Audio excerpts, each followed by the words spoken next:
Have been fucking amazing for the last 10 years.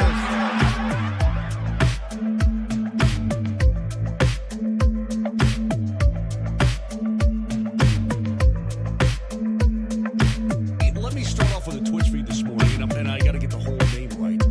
Mile High Hockey Lab.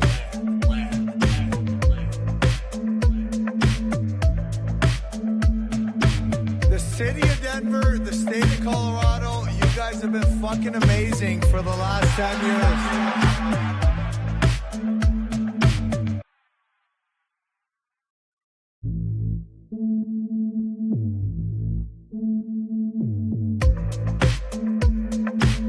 Let me start off with a Twitch feed this morning, and I got to get the whole name right. Mile High Hockey Lab.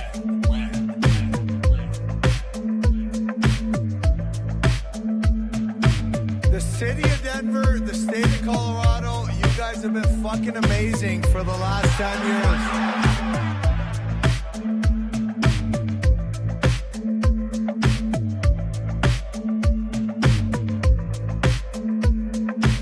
Let me start off with a Twitch feed this morning, and I got to get the whole name right. Mile High Hockey Lab.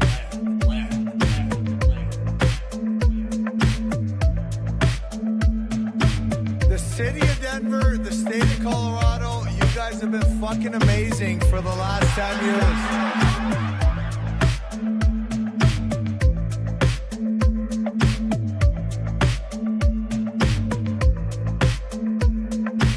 Let me start off with a Twitch feed this morning, and I got to get the whole name right.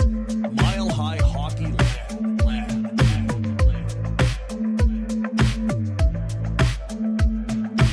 The city of Denver, the state of Colorado, you guys have been fucking amazing for the last 10 years.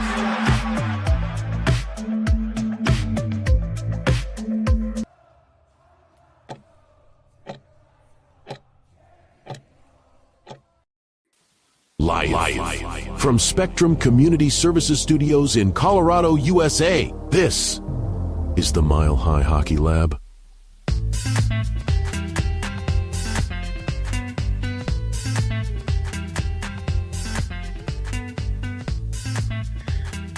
Well, hello and welcome to the Mile High Hockey Lab. My name is Adrian Hernandez. I am here today so far with Ezra Parter, Jackie K, Brennan Vogt. I believe the esteemed colleague Evan Liu will be joining us in a few moments as well. We are here today to talk about the Colorado Avalanche. Thank you folks so very much for tuning in. Please be sure to head over to the website milehighhockey.com where you can find all of our written material, as well as Hockey Mountain High, where you can find the works of Brennan Vogt and Evan Liu.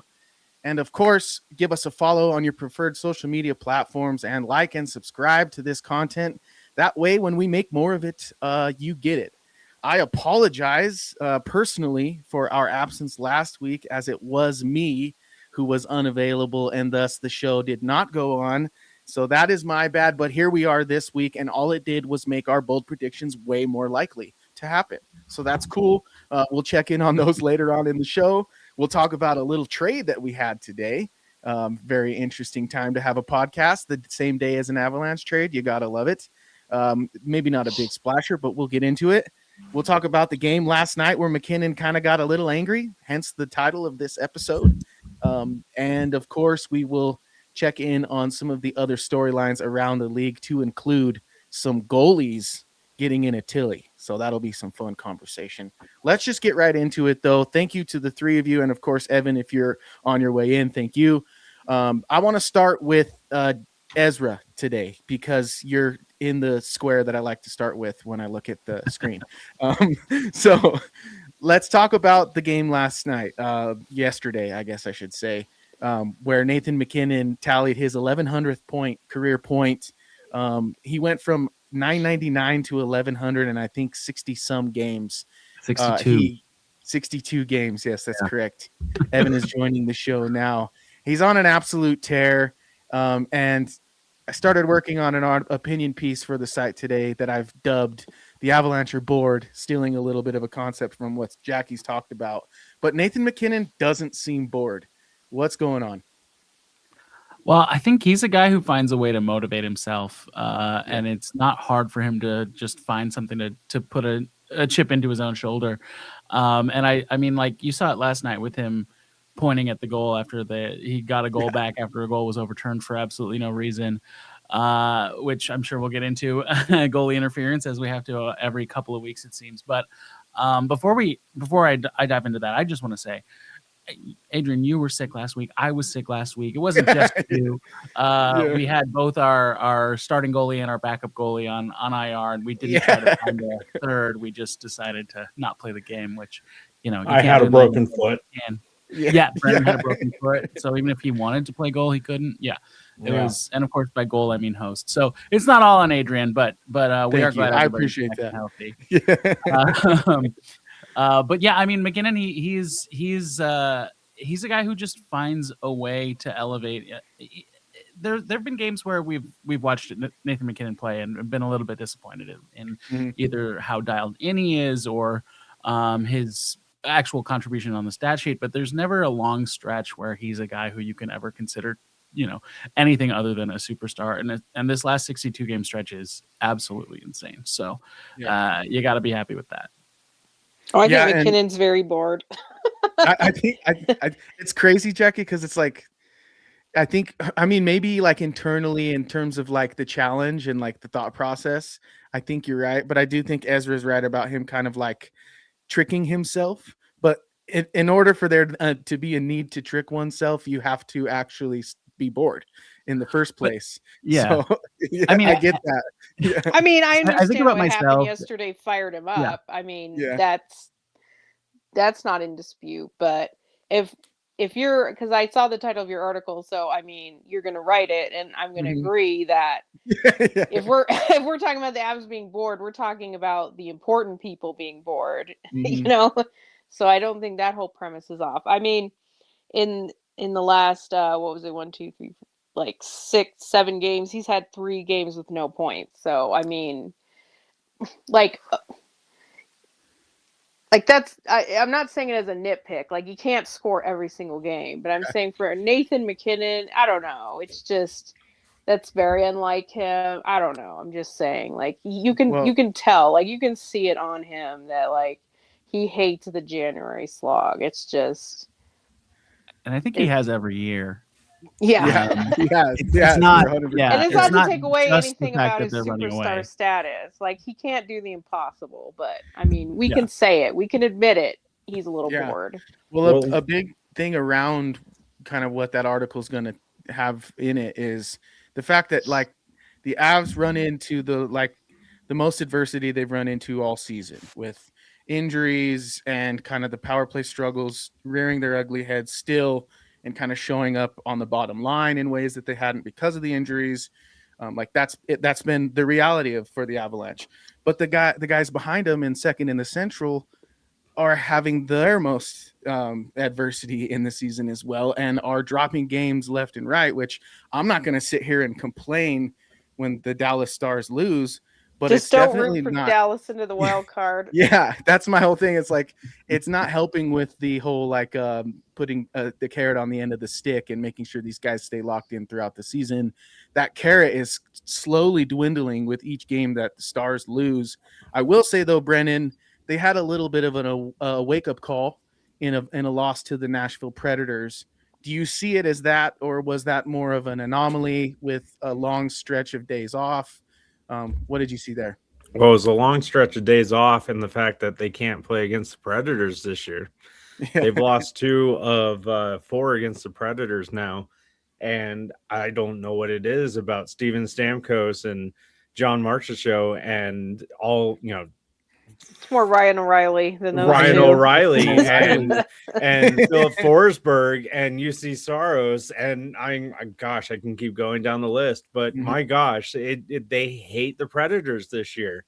And is it just me, or does it seem like the chemistry just clicks for the Predators against the Avalanche or Ryan O'Reilly and the Avalanche? Well, it doesn't help that they played the Predators 4 times in like a month, right? So that probably doesn't help. Nashville is playing better, so I mean, they're a little bit more cohesive. I guess they're getting a little bit better goaltending. It is funny. It's almost kind of similar to Utah. Like, they have these teams that are familiar and grind it out against them. I think it's something similar to that, even though I think Utah's a better team, but they are in this similar place in the standings. Avs would have played better if they had Brad Marchand. There it is. Early in the show this week. Early. I like it. We're getting it out of the way, checking off all the boxes. Oh, yeah. I'm not sure that's true. That's what Ezra said. Well, I want to pose this question to you, Jackie, because you're our realist barometer. Did the Avs have a bounce back last night, or do you think that their struggles still existed, but that they were just kind of able to survive that? I'd say both. I mean, when they were still winning every single game, they were having the slow starts. So it's kind of like your game starts slipping before you start losing. It's kind of the opposite if you're in a slump. You start playing better, maybe you don't get the results, and then you finally do. So some of it, I don't think they played bad early. I mean, they've definitely had worse early on. I just think, I don't know. I mean, they earned that win. I don't think it was like, a fluke or something. Like, sure, yeah. Like they were back on track in a way that they played Avalanche hockey, and but it really did take to the third period, which happens sometimes. I mean, good teams don't just win every game in the first period, but I still think they need to be mindful of those things, of being bored, of slow starts. You can't count on third period goals all the time. Obviously, the power play is still an issue. We beat that horse to death, but it's still a problem. Like the power play goal they scored against Washington was McKinnon on a rush. Like that's how McKinnon scores. is exactly how he scored against Washington, which was not a power play. No, it was him against four guys. Yeah, exactly. And then he places his shot, and it's like, okay, well, yeah, that's what McKinnon does, not stand over there on the left side, and yeah, that's not him. So I will say Nelson appears at least more dangerous in that traditional I'd worry about the 36% shooting cooling off in the absolute worst time. Sure. I worry you're onto something. I mean, yes, he is a good goal scorer. Like, that's who he's been in his career. So, I mean, yes, he has the ability to score goals, but yeah, I would not want another single power play goal from Brock Nelson for the rest of the regular season. If you want him to do anything in the playoffs, like, he's at the apex here. He's had enough. Somebody else needs to figure out how to score on the power play. So you're saying there's only so many, and we're running through them right now. Yes. Somebody else needs to score on the power play. I mean, if they took, I think he's scored probably 8 out of the last 10 power play goals they've scored, something crazy like that. So yeah, somebody else needs to figure out how to get it done, and then hope that he can contribute a couple when it matters. Yeah, well, Evan, we'll see if you agree with that, and then I want to ask you a question about this image that I'm going to pull up. Tell me, is this a really good depiction of what's happening inside of Nathan McKinnon when he's angry? This little baby behind Jared Bednar. Oh, man. What did you look at that? Oh, man. Jeez, I'm just really good through it. So that was the dumbest call, truly. Yeah. And that was a nice Makar goal. It's sad that one doesn't get to live on as a real goal. Yeah, this baby was all of us. We were like, come on, seriously? It's funny it had no impact in the game. Like, they were going to win anyway, but it was like, come on, he deserved that goal. Yeah. Well, and it's funny to me that, like, he's totally stolen Austin Matthews' celebration, because I don't know if you guys remember this, but I think this is maybe 4 or 5 years ago. The Leafs beat the Avalanche in overtime, and it was Matthews who did that celebration, pointing at the goal and scoring the overtime winner. And since then, McKinnon has just leaned on that button. Evan, I see you nodding along. How many cups does Matthews have? Oh, well, we can get into comparing them. But I do remember that, Ado. I remember that. And I mean, to kind of touch on, because I kind of joined in late, obviously. Mhm. The McKinnon being bored thing is weird to me. I don't get that, but I mean, the whole team's bored. And not just him. It's not like he's the one. They're winning though. I don't think it really matters. Well, I mean, not as much lately. And I don't think here's the deal. I think they're good enough to be bored and win. Like that's where we're at. I think that's the issue itself. Like I'm not even saying it as a negative. I think like you're gonna start seeing them drop games here and there that are just kind of like Nashville. I watched the film back because the night before when that game happened was the night before the Bronco playoff game, and I couldn't sleep. So I did a little film study on that hockey game, and I was just like, these guys just couldn't connect. Like every transition, they were just a little bit off. And to me, that was just attention to detail, focus coming in after a few days off. That was missing. You sever those ties just a little bit, and the chemistry goes away. And that happens, and then you get a little bit disinterested, you get a little hurt, and you start to see kind of some of the things that we've seen. That's all to say you're still 10 games ahead of everyone else in your division. So you can't really. I mean, it's human nature. It's not like they don't care, or they're not preparing, or that they can't focus enough to win the cup. I mean, it's human nature, but it's why I am not rooting for Dallas and Minnesota to lose. Like the whole people saying, oh, they could wrap up the President's Cup or the division by the Olympics. That is like the worst case scenario. That is not good. Yeah. They need to have something to play for. I'll let Evan finish his thought, but then I've got a good one. Yeah, I was gonna say I highly disagree with that, but I mean that's all right. I'm gonna say this is gonna sound cliche. 2 points is 2 points, a win's a win, right? And I think the nice thing about it, granted, I'll say like obviously some wins are better than others, right? What I have enjoyed the most out of this season so far is that they have found different ways to win. Mm-hmm. They'll dominate and put belt to ass on like the Edmonton Oilers or the St. Louis Blues, things like that. Mm-hmm. Or they'll get a depth game like they did that Columbus game where they'll win with a Solovyov goal, who's now gone, of course, Parker Kelly goal, things like that. Like they keep finding different ways to win, and I'm totally cool with that. And if you keep on winning and you try to break records, great. I love it. Obviously, the most important thing is winning the cup in June, right? And I think that's something that at this point, like, we don't really know, right? Like, we don't really know if this team is going to take that next step and get over that hump, aside from 2022. I mean, they damn look unstoppable right now, though. I will say that. So, they've always been good regular season team. That's the problem. Well, I get that, but like, I also don't think that, like, I feel like we're just being nitpicky about this. Like, I do think you have to be a good regular season team to be a good playoff team. Yep, Florida disagrees. No, I mean, literally speaking, you do. Like, you have to win a certain amount of games to get into the tournament. So, like, that in and of itself speaks to a point. But I understand what you're saying, Jackie. It's like they've won plenty since they won the cup in the regular season, and it's not really culminated into any form of success. I mean, they've been a strong regular season team. I mean, I agree. I disagree. Last year was a bit iffy, but I mean, since they won the cup, they're good in the regular season. They've, for many, many years.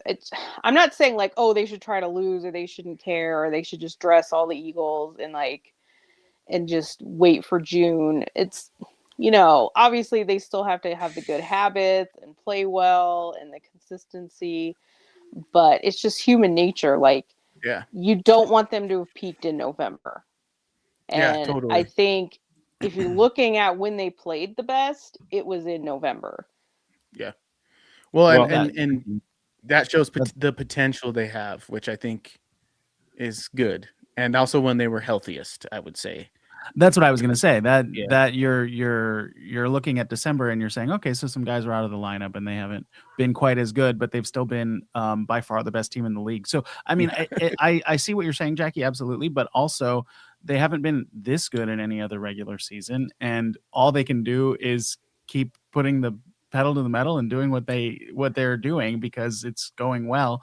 And I think, yeah, you look at McKinnon with three games without points in the last little stretch here, and you can say that's maybe him not being as motivated or whatever you want to say. But I also was like, I wonder if he's playing through something that we're not that we don't know about. Like, obviously all these players get dinged up and they play through it, and you don't get to 960 whatever games that Brent Burns has played in a row without playing through some injuries. So there are reasons that can explain a little dips in play that we just won't have access to until they tell us sometime in the future, if they tell us at all. But also, like Evan said, 2 points is 2 points. It doesn't really matter. They keep winning. Yeah.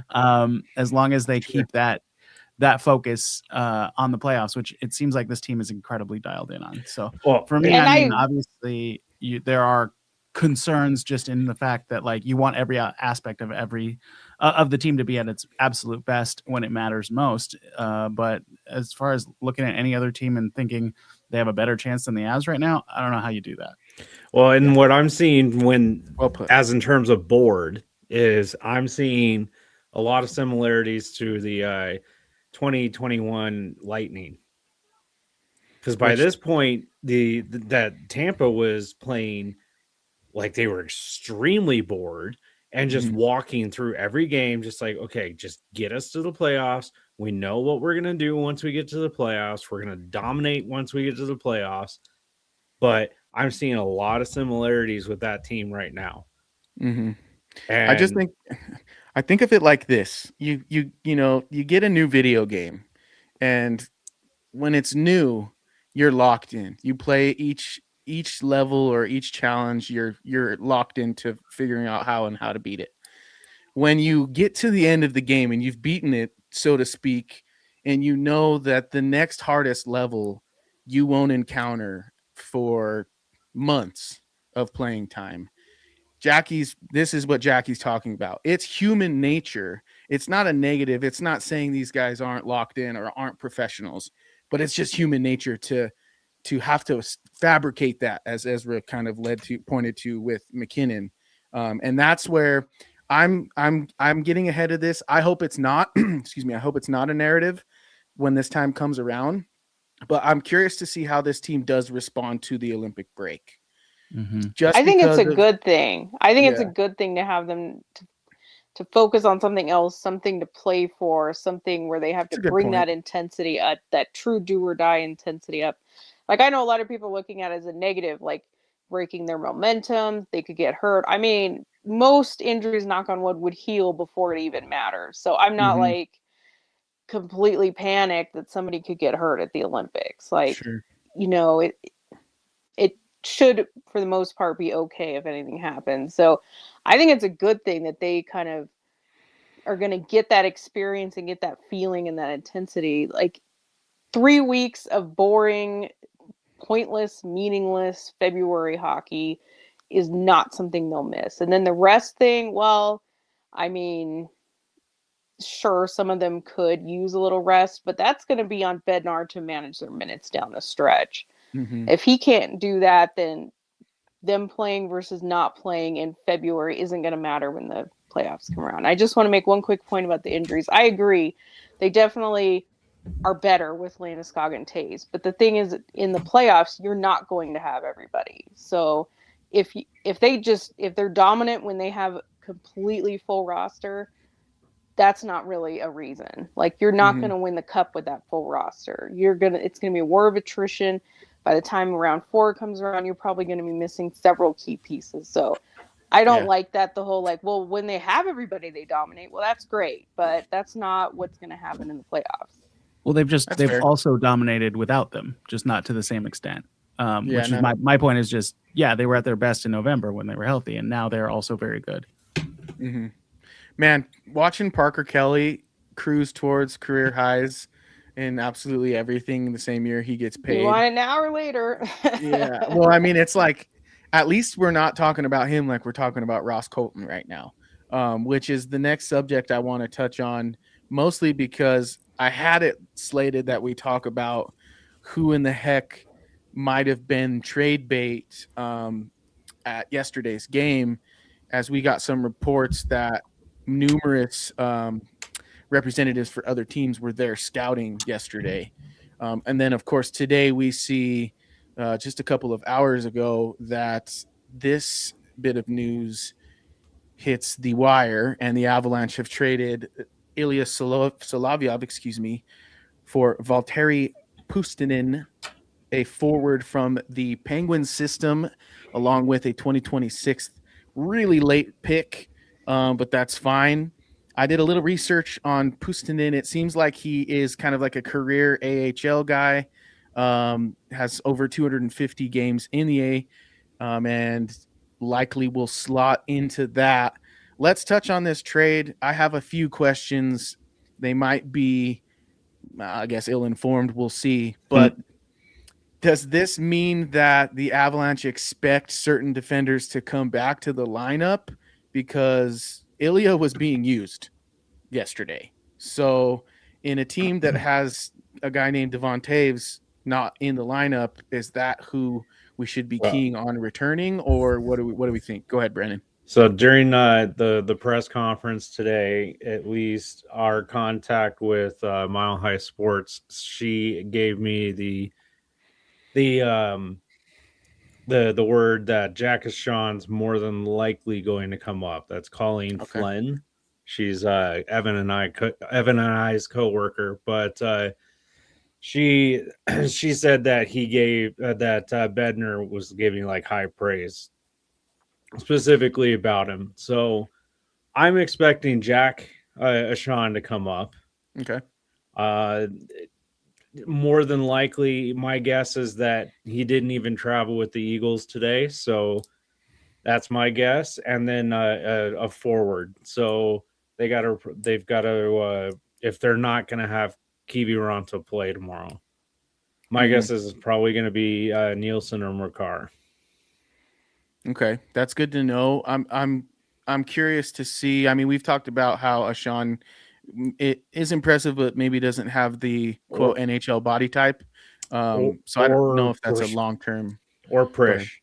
Okay, yeah, Prishapov might be one of my stars of the month, so I think he would. Might the kid has 4 points in 3 games. I mean, he's playing center. He's not playing wing. I know. Yeah, he's playing center. So it'd be nice if they picked him. I guess it's worth pointing out it can't be Ivan because they haven't played a game since he was sent down. Yeah, they're gonna play tomorrow. Also can't be Barre Boulet for that reason as well. So yeah, exactly. But Letestu has specifically put Prishpatov at center to challenge him and has called him out in good ways to say, hey, he's doing a really good job. His face-off percentage is actually going up. And then even Prishpatov is saying, he's like, I feel challenged for once. Nice. It was funny that when Tynan played that one game, which is always inexplicable, they put him at 2C, put Prishapov at 2C, and then he got like 3 points or what was it, 2 primary assists. It was like, wow, that's crazy how that happens. That's crazy how production happens in the AHL. Well Prishpatov, Poland, and Bradley have just been a freaking nightmare to play against. So how about the story of Barre Boulet, though, and his first NHL point when somebody asks him, hey, how did that go when you got your first NHL point? He's just going to be like... his first NHL point? Yeah. He'd just be like, yeah, he's undrafted. Just like, yeah, I gave it to Kale McCarr, and then like 8 seconds later, it was in the net. So... Yeah, McCarr definitely made that goal. I didn't realize that was his first point ever. I know that was his first game with the Avs. I didn't think so. I didn't think it was his first scored with Tampa. Did he? Yeah, I think he had a few with Tampa. Well, while you are looking at that, I just want to touch on this on the trade too, because I saw someone's comment on it. Let me pull it up again. That's like it crazy. Was not his first. Another solid defenseman and wanting a top tier 3C. I agree. I probably agree with that. I'd say, and I think we all knew that Solovyov was not going to be that guy, but you also picked them up on a free waiver claim, and now you have another forward. and another draft pick, which you didn't have before. And the Avs are already low enough on that. Granted, it's a 7th rounder, so it's not going to have probably a ton of impact unless it's another Prishapov per se. But an asset's an asset. I'm glad that they exactly. It's a good thing to pick up at the end of the day, and I don't mind it. It's obviously maybe a little bit concerning that you traded one of your roster players for someone who's injured at the moment, and now you're having to call somebody else up. But it is what it is. So I don't mind the move at all. It is what it is. Solovyov was nice in that little 3-game stretch where he had 3 points, and that was pretty much all he did as an Av. And we thank him for his service and move on and go about it. But I could see this. I'm already forgetting his name, and I just wrote a story about him, so it's been a well of a day. But Puustinen, that's him. Puustinen, I think. Yeah, I could see him getting. You're not going to like this, Jackie. The Giovanni Smith treatment from last year, where he gets 10 games. And then goes down the AHL forever. I was going to say that too. We're talking about Prishapov. I mean, they could just play the new guy tomorrow. Well, the thing is, I believe he's pretty much a winger. So if they're still doing their little want to call up a center and then they're playing Prishapov at center, I guess that's a reason to hold out hope. But sure, they just traded for somebody that you should always have that basic assumption that they're going to play him sooner than later. So we don't know if that's sooner than later is tomorrow. Well, and here's the problem. The Eagles have been scratching 7 guys per game. That's healthy, guys. That's not including Hank Kemp and Jacob McDonald and Connor Kelly and those guys that are all injured and out most of the year. I'm talking healthy guys who can play have been getting scratched. So we're adding another one. Then that's odd that you want to trade for an AHL forward then, right? Yeah, because that's what I'm kind of baffled why they're making the move. Well, I mean, I think it's just just as simple as the roster spot. The Penguins needed to if they were going to give the Avs a 7th, they had to take a guy. And a 26-year-old AHLer who the Penguins definitely don't think has an NHL future. With them anymore makes sense as a toss-in. He has no value to them. So I mean, he takes up a spot on the AHL, or he takes up a spot on the 4th line. Hopefully, not for too long. If he truly isn't a guy with an NHL future, and hopefully not for too long. But vaguely stats in the chat says I think there might be another trade coming, and I think that's vaguely stats. Oh, sure. I mean, of course, they're nowhere close to finished. They're definitely bringing in a veteran D, or potentially higher in the lineup to make somebody else the 7th D.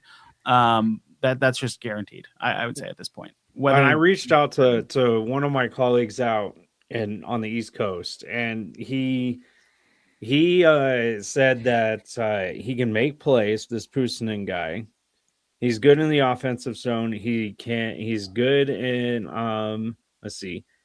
He's not big or even the slightest bit physical, and he's gotten he's gotten better away from the puck, but was never going to be an NHL player in Pittsburgh. Yeah. It just feels like a throwaway. I think the Solovyov thing was kind of a little bit of an experiment for both sides, like for Ilya and the Avalanche, I'd say. And I think they probably just came to the table and were like, look, it's not working out for us. We have you in the lineup right now, but we both know that if we're healthy, you're not. And I think it had more to do with kind of doing a solid to Ilya than it had really anything else. I don't think this was a move to move the needle by any means. I mean, it's a 7th round pick. Well, also, I don't know how many guys. Carlson just get hurt. Yes. Yeah. So we'll see. We'll see how that could have something to do with it. It's kind of funny that Pittsburgh has picked up a lot of the Avs. It's more like the depth guys. If you go back through and you look at their AHL team, they've had a lot of ex-Av organizational players. Like Clerman's one of them. They had Nieto. There's not a lot of big names. Graves is there. Graves is obviously the one that Avs fans would remember. But I'm just saying, I haven't quite ever figured out what the connection is, but Pittsburgh has always looked to the Avs leftovers. So as far as the timing, I mean, maybe it's not ideal because I don't think Taze is as close as they want to make it sound like. I mean, he has an upper body injury, so him skating, that's great, but that's also not what the injury was. And he still hasn't had a practice with the team. So Yeah. as far as it being like imminent where they don't even need that extra D, I don't know about that. Probably not. Tibi Ranta, I could see maybe really is going to play by the end of this week or the road trip.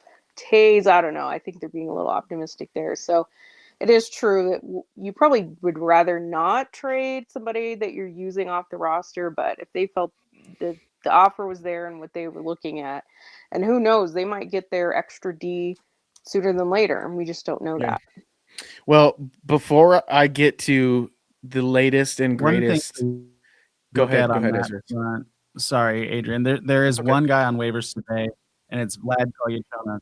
Oh, am I delayed? Sorry. No, I can hear you. There is one guy on waivers today, and it's Vladislav Kolyachonok from Boston, who plays defense, left-handed. Was somebody who I thought that somebody would want to claim. So maybe theoretically the Avs have put in a claim, and we're like, okay, great, we can get rid of Soloviev. Well, I saw saw like that the somebody else has put in a claim. I don't know. That's a little far-fetched, but I saw the Avs are last. They're unlikely to get him, but just worth I think they're ready for veterans. They're done with experiments. Yeah, well, the Avs are last on the list in the waiver claim. I wouldn't mind if that's what it is and they end up getting him. Right, I've always liked him, so I mean, I would think that's fine. I just think they're ready to get their veterans, so it's just a matter of how many moves they're made for that to happen. Gosh, where's Jack Johnson when you need him? Yeah. Oh, there's gonna be someone like that. It's gonna be someone like that. Yeah. I did have Soloviev on my trade targets article, so I had to delete him off of that. But or trade chips, not targets. My trade chips article. So you're right. So I was right about one. Yes. We'll see about the others. Well, a couple of notes real quick. I was wrong about Boulet's first point, yes, but he hadn't scored a point since December 21st of 2023. So it was definitely an important one to him, especially as an undrafted player. Also, a quick note, we got reports that Nichushkin was involved in a multi-car accident heading into the game yesterday. He obviously was okay, as we saw him skating with no clear hindrances at all today. So no big deal there. Obviously, I don't know the details. It could very well be a big deal to someone else. So don't take that comment as fact or whatever. But all that to say that Nichushkin should be good to go the next time the Avalanche are out there. So that's great news. I do want to introduce, though, our newest and latest and greatest addition to the show, which is an installment that was born just out of the ether as we talked about the Avalanche. And it's now going to be dubbed Jackie's Bones to Pick. And Jackie, I made this beautiful little intro for you so that you have the time to maybe come up with a few, although I'm sure that you're prepared. There's gambling and alcohol, and it's in our dangerous warehouse, and it's a school night, and, Hooters is catering. Is that enough? Jackie's Bones to Pick. Why are you the way that you are?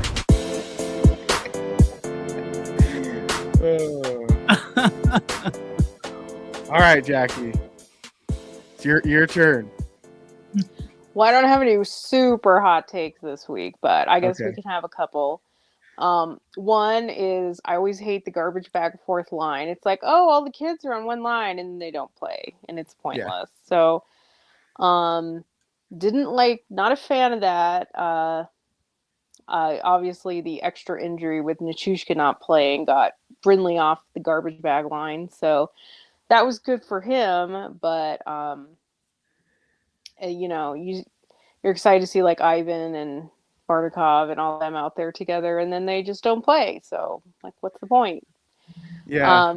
Let's see. What was their ice time? We had almost 4 minutes for Boulier, 5:55 for Bartikov.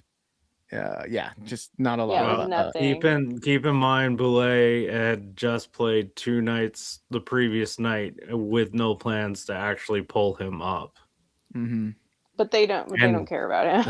The whole line. Well, yeah, but you get my point that they were.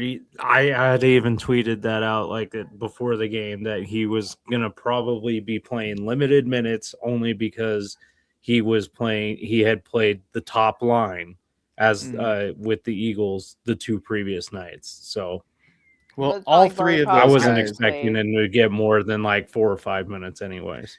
Yeah, to Jackie's point though, none of those 3 logged more than 6 minutes of ice time total. So yeah, Bednar said after the game that Pittsburgh shortened their bench, so he shortened his, and I'm like, no, that's you do that anyway. Yeah, I know. It's like, come on, we have the game logs. It's not hard. Yeah. So I just hate that, but that's nothing new. I'd also say it's pretty funny that after we pointed out that Wedgwood probably shouldn't have played 3 games in 4 days, that Wedgwood became injured. Yep. And they can pretend all that it's not a big deal, blah, blah, blah. I mean, true, he still was good enough to back up. But, yeah, I think we were a little bit right about that. I think Ezra was right about him getting sniped with that slap shot in the back-to-back. Yeah, that was crazy. Yeah, it could have been something like that too, where, like you said, that's the situation where I'm like, oh yeah, the spotters are going to come get him any second now, not the shootout. So that was odd. And definitely. I know Bednar went on a nice rant about like, who says the goalies can't play back to back? Everyone else plays back to back. Wasn't just that? It was the quick turnaround, and it was the 3 and 4. Yeah, and then it was the guy that you could have put in got a shutout. Yeah. So it's like and it's the whole year 10 games ahead in the Central and stuff. So it's just like, yeah. Yeah, like let's start being smart about this. Totally. Well, this is probably going to be a rare week because I'm with you for both of those bones that you're picking right now. I agree with you. What's the point of having a 4th line if you're not going to let them play, especially in a season where you're dictating, dominating, and destroying? Like, let's develop some of these kids. Let's give them a go. That should be the focus, in my opinion. Like, let these other guys get a rest. I put out some polls for our Mile High pollster, and I asked the sacrilegious question. I'll ask you, Brendan. You're a hockey guy through and through. Is load management ever going to be a thing in the NHL? Isn't it already? Kind of, not really. I mean, as in like where you actually get nights off to rest, like what the NBA does. Like they actually don't play guys because of rest. I mean, in the AHL they do. Sure, but they do weekend spurts, so it's kind of different. I mean, like Nathan McKinnon is 100% healthy, but you've won the division. You've secured home ice. You go ahead and try and tell the Green Monster that he's going to take the night off. Yeah, he's not going to. I don't think it'll ever happen in hockey, but I think he should look at their minutes. Like Cale Makar should not play 29 minutes in a regulation game for any reason. Gotcha. Yeah, and like last night, there is absolutely no reason that McKinnon should have played more than 20 minutes. Yeah. Which so I think that's where they could put the rest. So I like the way you put that, Ezra. That's the hockey version of load management is ice time management, limiting ice time. What is, I mean, the same goes for that though. Like try telling Nathan McKinnon he's not going to go out on a power play. You know what I mean? Well, they've done. We saw what he did to that $400 stick when he got pulled 30 seconds into a power play. I can't even imagine what would happen if he was told, "Nah, just sit there, big dog." We've seen it when they're up like 6 goals, but we haven't seen it like in the beginning of a game. You know what I mean? No, that's true.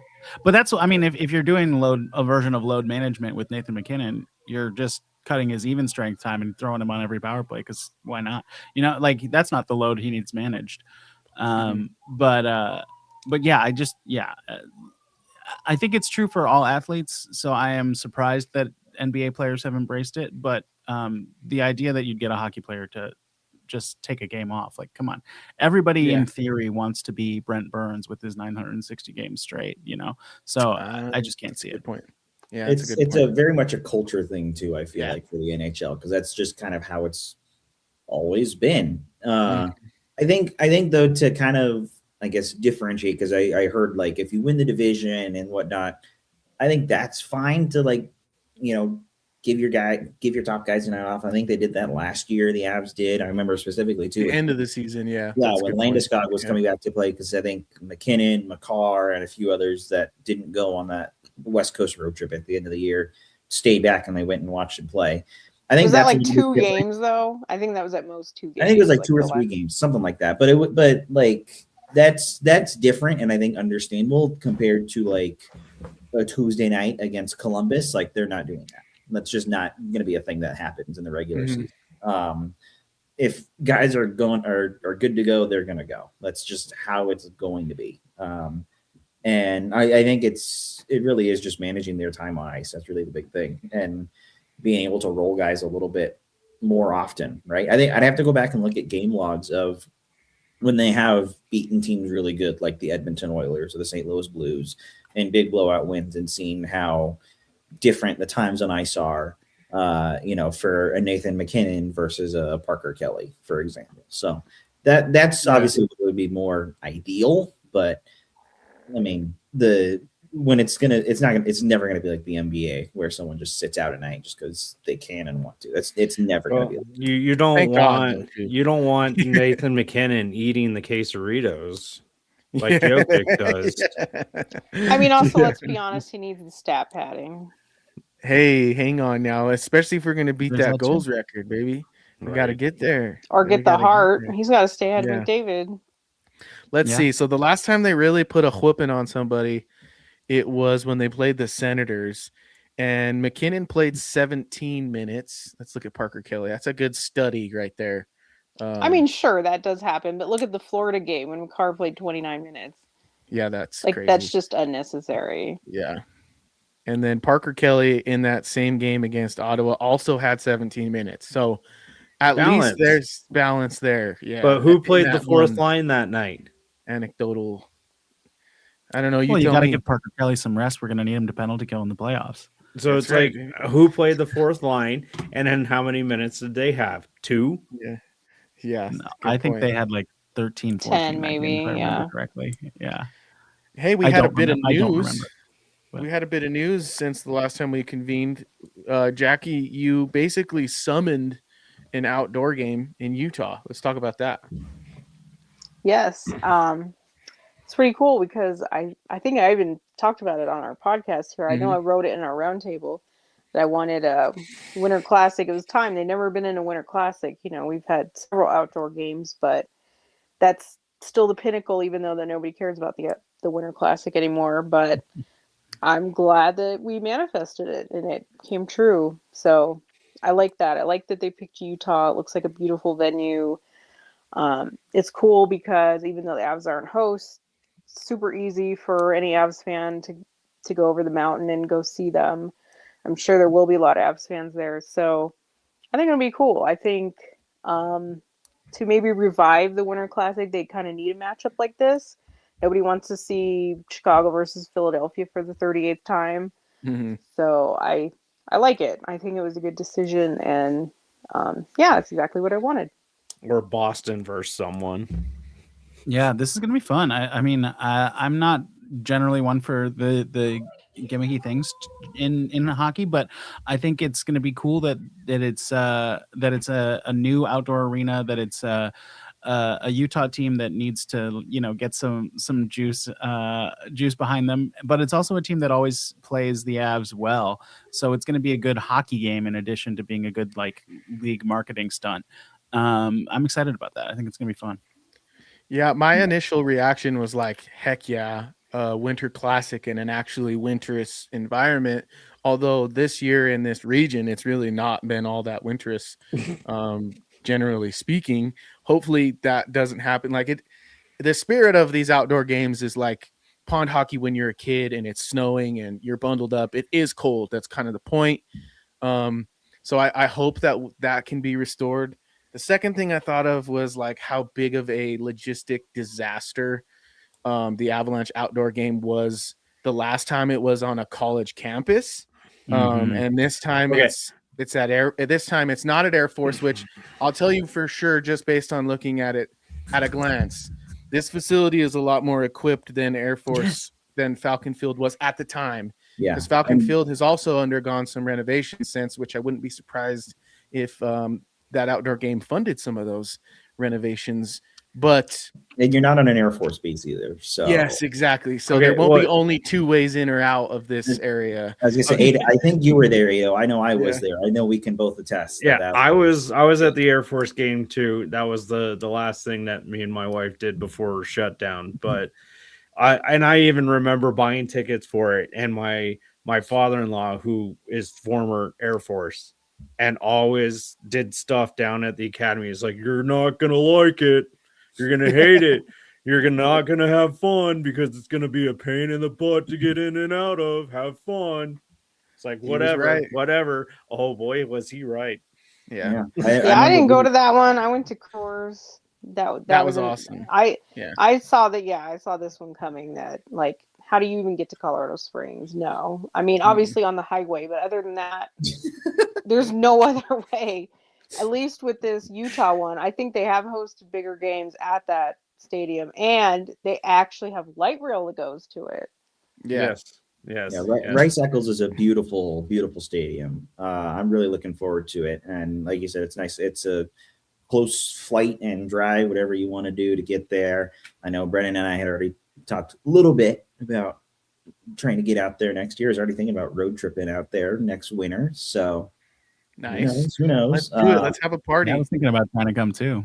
Party bus. I'll hop in my Forester and we'll minivan out of it. Now we're doing this Colorado style for sure. Oh, not my little I'll take out the kid's car seat and we'll get it. There we go. No, but it should be an awesome experience. It's nice that the Avalanche are finally, like we said, getting a Winter Classic, and that it should hopefully be a good game too. I just want to put out a 12-month warning. That broadcast on TNT is going to be very Utah hockey based.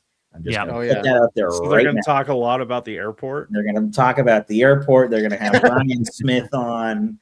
At this point, nobody needs to listen to any Avs game. Like, what they're going to say. Just mute it. I haven't listened in a long time. The best team in all of hockey. McCarr, Devontae's. I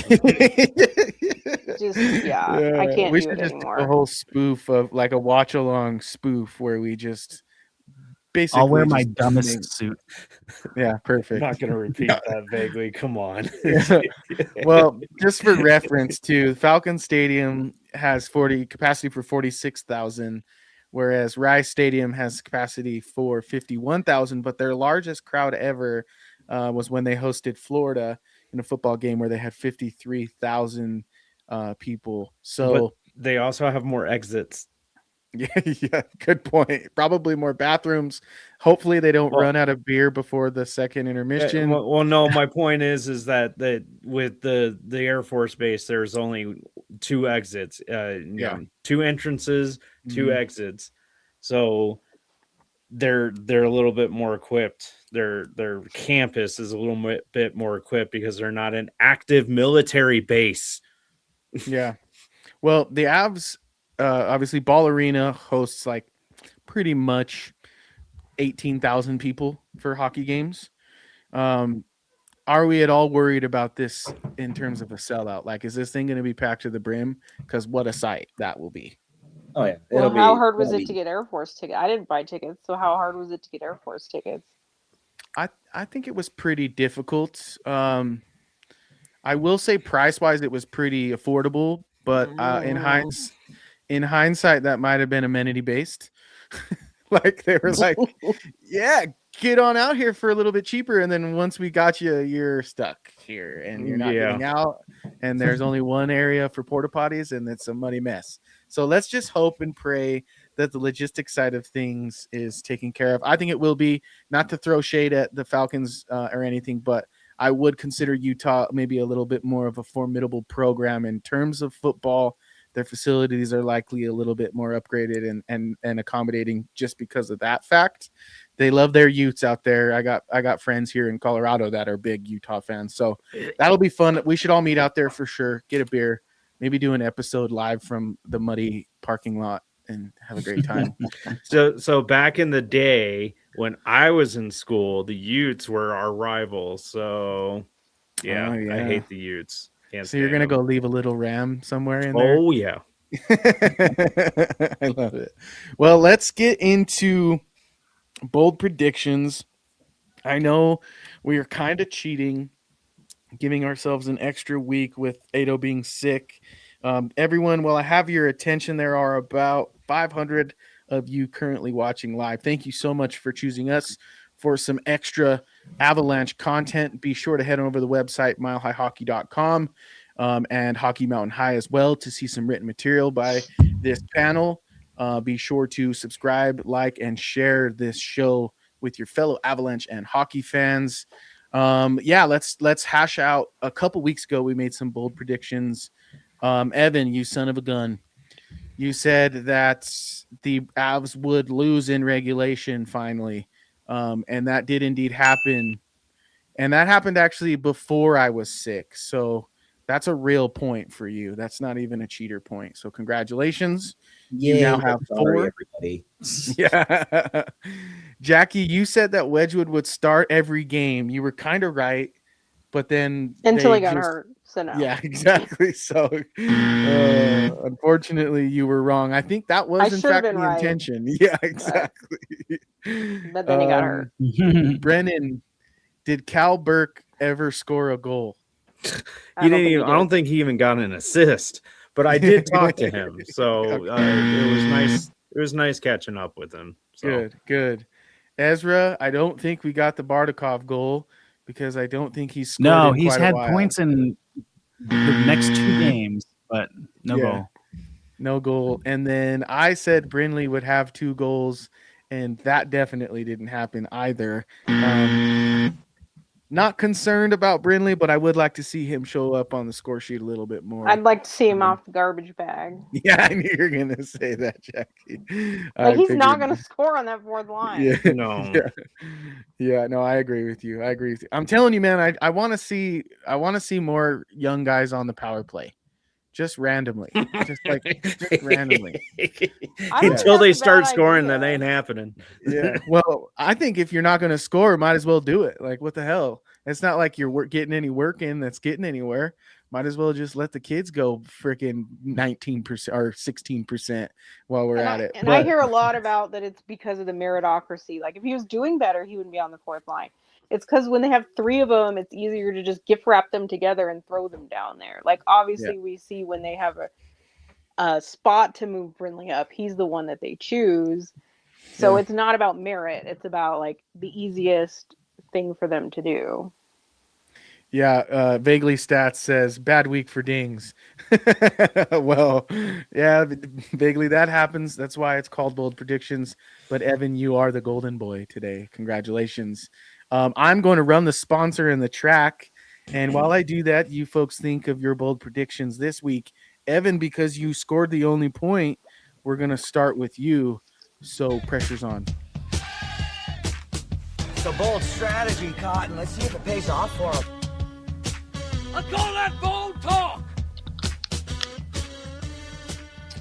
All right. This segment is called Bold Predictions. It is brought to you by Brews Alehouse Brewing Company in Pueblo, Colorado, located on the historic Riverwalk. They make their own beverages that are quite delicious. New beers coming out all the time. A delicious menu with burgers and sandwiches and salads and all the good fixins, and all of that stuff is available during Avalanche and Nuggets games. So if you are in Southern Colorado or you are planning a trip, stop in at Brews Alehouse Brewing Company. Tell them that Ado sent you, and I'm pretty sure they might hook you up with a beer. Who knows? They might tell you, oh, I hate that guy. Don't ever come back here. But they might also give you a beer. It's a crapshoot. We'll see. Evan, let's get your bold prediction. I'm glad that actually you're going with me first because I'm ready. I got a good one for this week. What? What did you say? I don't know. I'm not saying it again. So my bold prediction will do with the Toronto game on Sunday. I'll be making the trek up north from Western New York up to there. So I'm excited for that. And I'm going to go ahead and say it now that I'm wearing either the reverse retro Nordiques jersey that I have or the new Nordiques jersey that my dad got me for Christmas. Shout out, Dad. Dad. I'm going to get smack talked by a Leafs fan for wearing a Nordiques jersey in Canada. And I won't rig it because I'll have my girlfriend there with me and she can attest to if it happens. So that's my what? You're braver than the Avalanche are, because they could wear those Nordiques jerseys in Toronto, but they ain't. Just saying, that would be pretty awesome. I think you'll get smack talk more because they beat us. But if we're going off that whole, no news is bad news or whatever, or the no publicity is bad publicity, we go for it, baby. We poke the bear. But that's just me. But the Avs are guaranteed to win. It's a rematch. Yeah. So, Oh, God. you can feel confident. I get in a fight with Steve Dangle. I like Steve. Oh no! But I think Steve Dangle does like those jerseys. Oh, that's He just great. doesn't like the fact that Cale Makar wears number 8 when they wear those jerseys. Because isn't that retired for the Nords? It's a retired Nordiques number. Oh, Yeah. it's Gotcha. Makar. What are you going to tell Cale Makar Yeah. to not wear his number? I mean, come on. He is Exactly. going to be a Hall of Famer. So I don't know what I'll do if I run into Steve Dangle in Toronto. That would be it's like we're talking about Asking Kimmy for Ranto wearing the number Sakic 8. or the Wav tree breakdown. Yeah. Maybe I'll Like just nobody else is wearing 8, so it's his number now. Exactly. Don't worry, it'll be in the rafters here soon enough, and then nobody will wear it again here, and then he can never be worried about that again. So it's fine. I like that. I like that you'll get smack talked. I kind of want you to do your best to talk whoever's talking shit to you into taking a picture with you for proof. That's all I'll say there. Jackie, your turn. All right, I think, and now we'll say hopefully he's healed up, but Chushkin is due for a goal. He has not scored a goal, actually has 1 point and has not scored a goal since his hat trick on New Year's Eve. So, and if I remember right, I think he usually plays well in Toronto. So, I like it. Is it bold enough to call for a Chushkin goal? I think so at this point. Given we don't know if he's in the lineup yet. Yeah. Yeah. Well, no, they said he's playing tomorrow.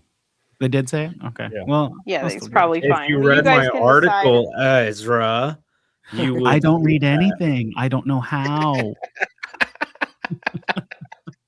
God. Yeah, that's why we do a podcast and not That's why I stopped writing for the site and just do the podcast. You have to have 2 sites bookmarked for our podcast.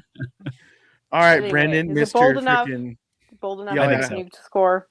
Yeah, I say, well, I'm gonna have a couple. I'm gonna say we're seeing a 1-game thing, Jackie, because the odds on. I'm gonna say Prishy gets called up. Okay. That would be nice. Because he's on a freaking heater.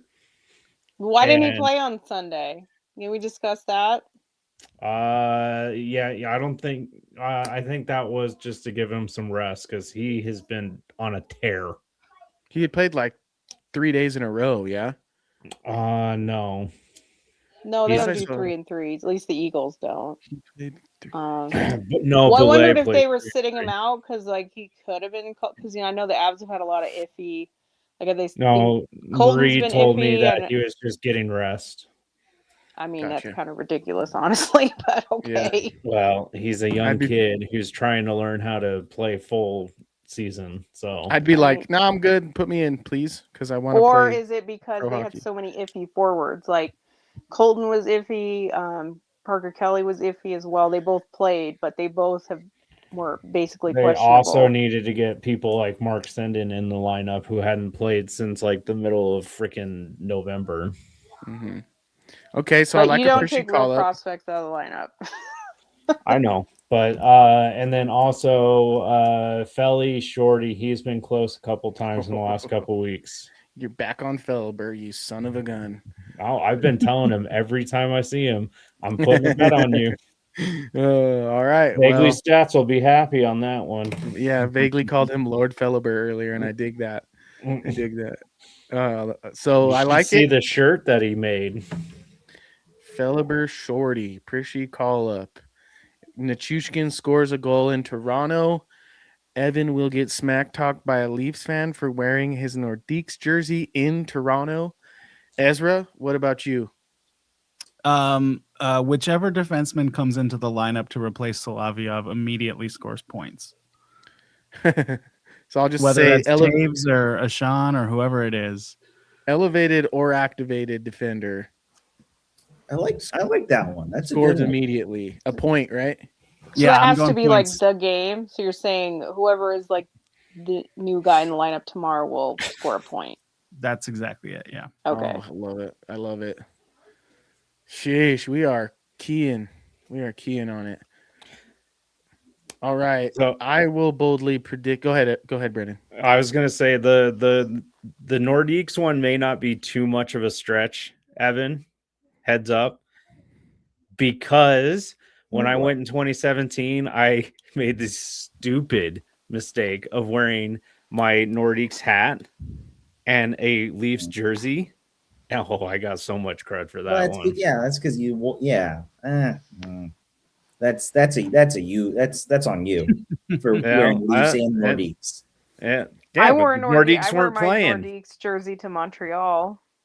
Yeah. I'd say wear it to Montreal, and then we'll see what happens. Montreal is only 8 hours away versus Toronto's 3, unfortunately.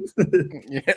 One person said that that it wasn't negative. They were pretty much just saying like reminds them of them having the Nordiques or whatever. I didn't get smack talked at least.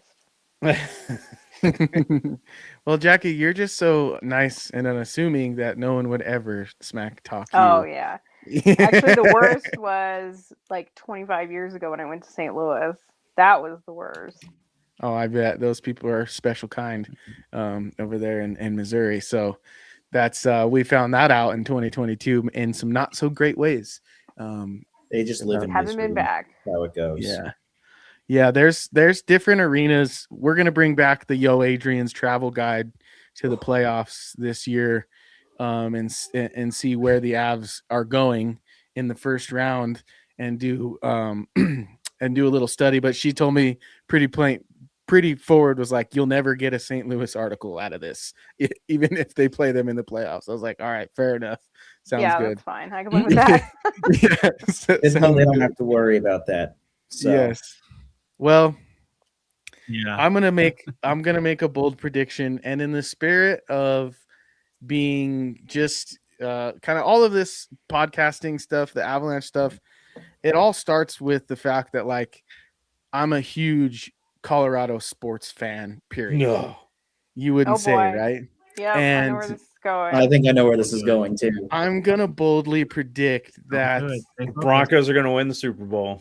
The Denver Broncos and the Colorado Avalanche will go undefeated this week until our next show. Wow.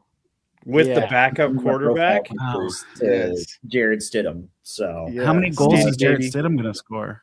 Jared Stidham will have a hat trick. No, it's been a wonderful time to be a Colorado sports fan. Like, the Broncos are great. Obviously, the Knicks thing is a bummer with Bo Nix breaking his ankle on a meaningless play. Total bummer. But I think they still got a chance with Stiddy. The Nuggets are excellent. Jokic is leaning into being drafted in the middle of a Taco Bell commercial. And the Nuggets keep winning despite the fact that he's hurt. And, of course, the Avalanche have a stranglehold on the NHL. So what a time to be alive. What a time to be a Colorado sports fan. Might as well put some skin in the game and put it down on paper. Record this. The Broncos and the Avalanche will win. Do nothing but winning until we are back in front of you. So that's exciting. Let's hope and pray that Jared Stidham's got what it takes. Let's also hope that the Avalanche don't get too bored and continue to dominate. That will be imperative. I like it. And for the record, as the man out here living in the middle of Bill's territory, yes, I had a week. I bet you all you heard all week was. Look forward to that win in Toronto. It's going to happen. Oh yeah, I heard it all week, and then I got to celebrate for about 30 minutes, and then that was about it. You know what, Jackie? Came in this week and heard it all again of like the Broncos, they rigged it. Yeah, so rigged it. Yeah, the NFL wants Jared Stidham, not Josh Allen in the AFC Championship. Good thinking. But yeah, I challenge you. Maybe this makes your prediction a little more bold, Evan. I want you to wear a Bronco jersey under your Nordiques jersey. I was already planning on that. Don't you worry. Oh boy. I was already. You want him to come back home? Yeah. Oh, but I thought Canadians were super nice. What happened to that? I thought that was like the whole thing. Oh, that's awesome. So yeah, when they get mad, I'm already planning on it. I need the layers. It's literally -10 outside, so I need all the layers that I need anyway. So. Oh, there you go. Well, hopefully next week we have a better week for dings. But as it sits currently, Jackie, you are the Avalanche in terms of the fact that you have a 3-point lead on the rest of the field with 8. Ezra, you've got 5. Evan, you've got 4. Ado's got 4. Brennan, you've got 2. Brennan, you keep putting him on Felleber. I think he's finally going to get you to 3, my friend. Let's hope this is. Well, at least I stopped putting them on Tynes. Yeah. All right. Well, I think we've gone over on time. I appreciate the 4 of you for joining me today for this 126th edition of the Mile High Hockey Lab, indubitably titled Angry Nate Sighting, because that's exactly what we saw yesterday in the Avalanche victory. We will look ahead at some games coming up this week for the Avalanche, 3 of them between now and our next show, likely. And as you know, I've boldly predicted they'll win all of those. So let's hope that happens. Please, as usual, like, subscribe, turn your alerts on so you know every single time we're live. Share with your fellow Avalanche fans. Give my friends here a follow on their preferred social media platforms. And yeah, on behalf of my esteemed colleagues, Ezra Parter, Brennan Vogt, Evan Liu, and Jackie K, my name is Adrian Hernandez, and this has been the Mile High Hockey Lab. Until next time, go Avs. Thank you for tuning into the Mile High Hockey Lab.